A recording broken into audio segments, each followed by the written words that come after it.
I'm doing my deck profile on my Dark Magician deck, as you can see. I've had this deck since the beginning. Pretty important deck to me. Has a lot of nostalgia behind it. The artwork's stunning. So yeah, let's get straight to it. I run 3 copies of Dark Magician. Pretty compulsory really. You need to run 3 in this deck. Love all 3 variants of this card's artwork, but I have to say the most important one to me is probably Arcana one. I love the artwork for this card. So happily finally released it. So yeah, 3 copies of Dark Magician. Next I run is 2 copies of Dark Magician Girl. She's not bad, not a great card on her own, but basically if you have the right spell and traps to back her up, and she's a good card. So yeah, I run 2 copies of her. I run 2 copies of Mahad. Mahad's a good card as well. If you draw him, you can reveal him, special summon him. If he attacks a dark monster, his attack doubles, hits 5,000 instantly. And if he's destroyed, you get to summon Dark Magician. So, pretty good card. Run 2 copies of Chocolate Magician Girl. Discard 1 spellcast type monster. You can draw a card. If it's targeted for attack, you can special summon one spellcast type monster from your graveyard, and the target gets swapped to that. So if you discard Dark Magician, get swapped to that target, and their monster's lower attack, obviously it's destroyed. So it's great for sending your powerful spellcast type monsters to the graveyard and swapping the target for that, and then you also get to draw as well. And just the artwork's pretty cool. I mean, look at it. I run 2 copies of Summon Monk. Summon Monk is great, gets into your rank 4s. Although I don't run rank 4s in this deck, it's good for that combo as well, because you can discard one spell card and summon a level 4 or lower monster card. So it's great for recycling spell cards what are redundant, or just bringing out cards really. This deck is spell heavy, so I do get into situations where sometimes the spell cards aren't really important as they probably would be early on in the game. I run 2 copies of Timaeus. Timaeus is definitely important in this deck. It's a very fusion heavy deck. I run a copy of Lemon Magician Girl. She's a great card. So if anyone who's unaware of ability, once per turn you contribute 1 Magician Girl monster except Lemon Magician Girl. Add 1 spellcast type monster from your deck to your hand once per turn. If this card is targeted for attack, you can special summon 1 spellcast type monster from your hand, but its effects are negated and then change the attack to it. If you do, the attacking monster's attack becomes half its current attack. So it's good to summon my powerful spellcast type monsters. You're probably going to end up destroying their monster through battle because it halves their monster's attack. She's a really good card, yeah. I only one copy of her though. Copy of Effect Veiler 1. Great for getting out my level 8s and level 7 synchros. Yep. Run 3 copies of Apprentice Illusion Magician. I'm not going to explain why I run this card. It's pretty self-explanatory. Everyone knows that she's a great card.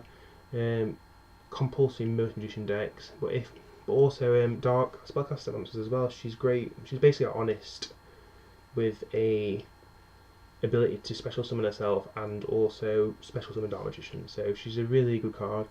So glad they finally made an accessible version of it, because before it was ridiculous, talking like £100 for the jump version. So yeah, glad they finally released it for the rest of the world and made it accessible. I run 2 copies of Rod. Great card. 1 copy of Robe. I'm thinking of getting rid of Robe for the 3rd copy of Rod. I run a copy of Dark Illusion. Dark Illusion's a good card as well. I run a copy of this guy, quite an old school spellcaster. If anyone who's unaware of his ability, I only use the last ability because the first ability doesn't apply to this deck. Basically, once per turn you can discard 1 spell card, destroy 1 card in the field. So it's good for clearing the field for annoying beat sticks, or just cards that are powerful than it. Get rid of back row. Like I said, the deck's spell heavy, so I do have the spell cards necessary to activate its ability. A lot of spell cards what tend to be redundant later on in the late game, I can use them for this guy. So I run As well, 3 copies of Magician's Navigation. Magician's Navigation is what makes Dark Magician Girl pretty useful in this deck. Basically, if anyone is aware, though I doubt you are, special summon 1 Dark Magician from your hand and special summon 1 level 7 or lower Dark Spellcaster monster from your deck.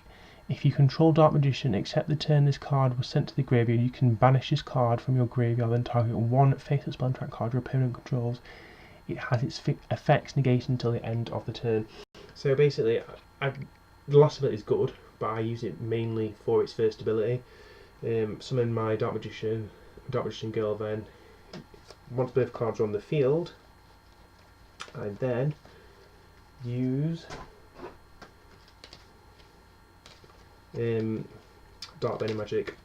So if anyone isn't aware, Dark Burning Magic, quick play spell card.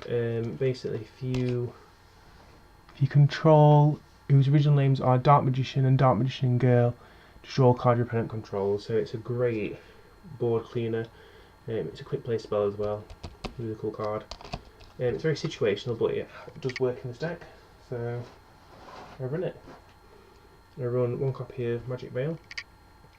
Pay 1000 life points, special summon 1 Dark Spellcaster monster from your hand or graveyard. I run a copy of Dark Magic Attack, clear your opponent's back row. I run a copy of 1000 Knives, I'm going to replace that with Geki, but it's just ridiculously expensive, so at the moment 1000 Knives in there. I run a copy of Soul Charge, so late game, great for bringing back cards that have been destroyed, monster cards.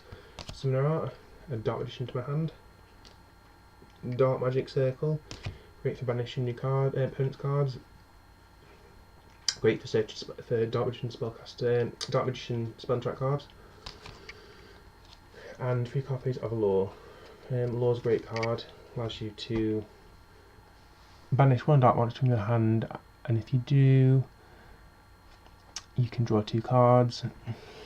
Good card, and there's a lot of dark monsters in this deck, so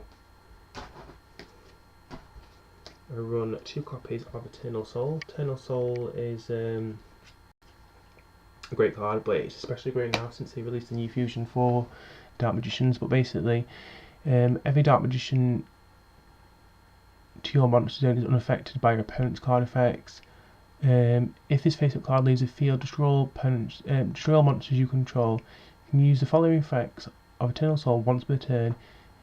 You can activate one of these effects. Special summon 1 Dark Magician from your hand or graveyard and 1 Dark Magician attack or 1000 Knives from your deck to your hand. So it's great for searching for my Dark Magic attack of 1000 Knives, and it's easy to bring out Dark Magicians. It's a really good card.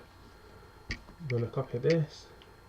Basic tribute one of your monsters, and when your opponents, and you can special summon 1 Dark Spellcast attack monster from your deck. Yeah, it's a really good card. So moving on to the extra deck. Run a copy of Paladin. I run a copy of Dark Magician Girl Dragon Knight. Run a copy of Amulet. Run a copy of this guy. This guy is really good with Eternal Soul. 1 copy of this guy. 2 copies of this guy, great with Dark Magic Circle for banishing cards. 1 copy of Red Eye Flame Metal Dragon. 1 copy of Big Eye. 1 copy of Naruto. 1 copy of this bloke.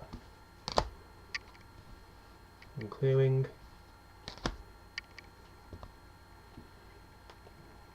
Copy of him. Finally, 1 copy of Decode. So yeah, I hope you enjoyed the video, guys, and yeah, thank you, bye.